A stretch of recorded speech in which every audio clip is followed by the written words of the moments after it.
ಪಶ್ಚಿಮ ಬಂಗಾಳದ ಮತದಾರರ ಪಟ್ಟಿಯಲ್ಲಿರುವಂತಹ ಸುಮಾರು 26 ಲಕ್ಷ ಮತದಾರರ ಹೆಸರುಗಳು 2002ರ ಮತದಾರರ ಪಟ್ಟಿಗೆ ಹೊಂದಿಕೆಯಾಗ್ತಿಲ್ವಂತೆ. ಇತ್ತೀಚೆಗೆ ಮತದಾರರ ಪಟ್ಟಿಯನ್ನ 2002 ಮತ್ತು 2006ರ ನಡುವೆ ತಯಾರಿಸಲಾದಂತಹ ಪಟ್ಟಿಗಳೊಂದಿಗೆ ಹೋಲಿಸಿದ ನಂತರ ಈ ವ್ಯತ್ಯಾಸ ಕಂಡು ಬಂದಿದೆ ಅಂತ ಅಧಿಕಾರಿಯೊಬ್ಬರು ಹೇಳಿದ್ದಾರೆ. ಪಶ್ಚಿಮ ಬಂಗಾಳದಲ್ಲಿ 6 ಕೋಟಿಗೂ ಹೆಚ್ಚು ಗಣತಿ ನಮೂನೆಗಳನ್ನ ಡಿಜಿಟಲೀಕರಣಗೊಳಿಸಲಾಗಿದೆ. ಒಮ್ಮೆ ಡಿಜಿಟಲೀಕರಣಗೊಂಡಂತಹ ನಂತರ ಈ ನಮೂನೆಗಳನ್ನ ಮ್ಯಾಪಿಂಗ್ ಕಾರ್ಯವಿಧಾನದ ಅಡಿಯಲ್ಲಿ ತರಲಾಗುತ್ತೆ. ಅಲ್ಲಿ ಅವುಗಳನ್ನ ಹಿಂದಿನ ದಾಖಲೆಗಳೊಂದಿಗೆ ಹೊಂದಿಸಲಾಗುತ್ತೆ. ಇನ್ನು ಇದೀಗ ರಾಜ್ಯದ ಸುಮಾರು 26 ಲಕ್ಷ ಮತದಾರರ ಹೆಸರುಗಳು ಹೊಂದಾಣಿಕೆಯಾಗ್ತಾ ಇಲ್ವಂತೆ. ಡಿಜಿಟಲೀಕರಣ ಮುಂದುವರಿಯದಂತೆ ಈ ಸಂಖ್ಯೆ ಮತ್ತಷ್ಟು ಹೆಚ್ಚಾಗಬಹುದು ಎನ್ನಲಾಗಿದೆ. ಸಮಗ್ರ ಮತ್ತು ನಿಖರವಾದ ಪರಿಶೀಲನಾ ಪ್ರಕ್ರಿಯೆಯನ್ನ ಖಚಿತಪಡಿಸಿಕೊಳ್ಳೋಕೆ ಮುಖ್ಯ ಚುನಾವಣಾ ಅಧಿಕಾರಿ ಕಚೇರಿಯು ಈ ಕ್ರಮವನ್ನ ಕೈಗೊಂಡಿದೆ.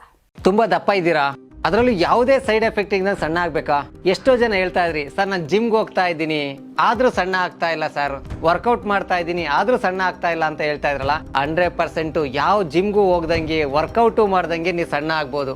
ಪ್ರತಿದಿನ ಬೆಳಿಗ್ಗೆ ಸಂಜೆ 2 ಟೈಮ್ ನಮ್ಮ ಜೀನಿ ಸ್ಲಿಮ್ ನ ಯೂಸ್ ಮಾಡಿ ಯಾವುದೇ ಸೈಡ್ ಎಫೆಕ್ಟ್ ಇಲ್ದಂಗೆ ನೀವು ಸಣ್ಣ ಆಗ್ತೀರಾ. ಯಾಕೆಂದ್ರೆ ಜೀನಿ ಸ್ಲಿಮ್ ಒಂದು ಉತ್ತಮ ಆಹಾರ. ನಿಮಗೆ ಮಾಧ್ಯಮದಲ್ಲಿ ಕೆಲಸ ಮಾಡುವ ಆಸಕ್ತಿ ಇದೆಯಾ? ಹಾಗಾದ್ರೆ ಕರ್ನಾಟಕ ಟಿವಿ ಡಿಜಿಟಲ್ ಮೀಡಿಯಾದಲ್ಲಿದೆ ನಿಮಗೆ ಒಳ್ಳೆಯ ಅವಕಾಶ.